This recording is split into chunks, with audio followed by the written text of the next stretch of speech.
నమస్కారం. తిరుమల తొక్కిసలాటలో రాజకీయం చేస్తున్నదెవరు? పవన్ కళ్యాణ్, జగన్మోహన్ రెడ్డి. చంద్రబాబు నాయుడుకు నిజమైన శత్రువు ఎవరు?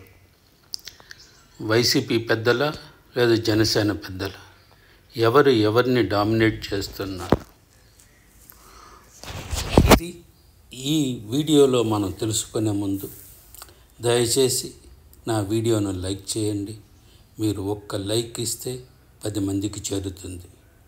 3 రోజులకు మునుపు తిరుపతిలో తొక్కిసలాట జరిగి తిరుమలలో ఎన్నడూ జరగని సంఘటన జరిగిన విషయం అందరికీ తెలిసింది. అయితే ఆ సన్నివేశం తర్వాత ముఖ్యమంత్రి చంద్రబాబు గారు తొక్కిసలాటలో చనిపోయిన వారికి గాను గాయపడిన వారిని పరామర్శించుటకై వెళ్ళడం జరిగింది.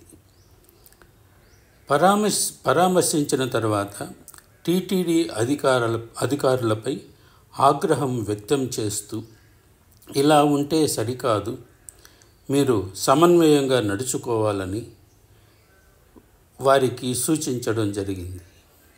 అయితే చంద్రబాబు నాయుడు తిరుమల వెళ్ళిన వెంటనే డిప్యూటీ సీఎం పవన్ కళ్యాణ్ గారు తిరుపతి వెళ్ళడం జరిగింది. అక్కడ హాస్పిటల్లో చికిత్స పొందుతున్న వారిని పరామర్శించి అతను ఒక మెట్టు ముందుకెళ్ళి టీటీడీ అధికారులే దీనికి బాధ్యత వహించాలి, అదే కాకుండా భక్తులకు క్షమాపణ చెప్పాలని సూచించడం జరిగింది. అంతా బాగానే ఉంది. కానీ ఇక్కడ చంద్రబాబు నాయుడు గారిని పవన్ కళ్యాణ్ డామినేట్ చేస్తున్నాడా అని ఒక సందేహం లేకపోలేదు. ఇలా ఉంటే కూటమి ప్రభుత్వం ఎలా ముందుకెళ్తుంది అనేది ప్రజలు ముక్కు మీద వేలెట్టుకుంటున్నారు. ఏది ఏమైనా డిప్యూటీ సీఎం పోస్టు కూడా ఒక మంత్రి పదవితో సమానమని పవన్ కళ్యాణ్ గారు గ్రహించాలి. ఒక పార్టీ అధ్యక్షుడైనప్పటికీ ప్రోటోకాల్ పాటించాలి కదా. అలా ఎలా తన్నిచ్చగా ప్రవర్తించడం జరుగుతుంది? ఇది పవన్ కళ్యాణ్ తెలుసుకోవాలి కదా.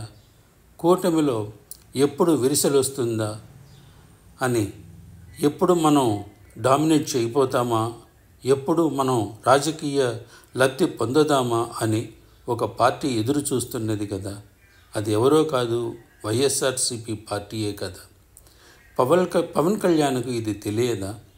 15 సంవత్సరములు కూటమిలో ఉండాలి అనుకున్నాని చెప్పితే చాలదు కదా. కూటమి ధర్మం మరిస్తే ఎలా? ఇలాంటి ఘటనలు జరిగినప్పుడు ముఖ్యమంత్రి, ఉప ముఖ్యమంత్రి కలిసి చర్చించుకొని సమిష్టిగా మీడియా ముందుకు వస్తే మంచిగా ఉంటుంది. అప్పుడే ప్రజలకు ప్రభుత్వం మీద నమ్మకం ఏర్పడుతుంది. మన రాష్ట్రానికి వచ్చే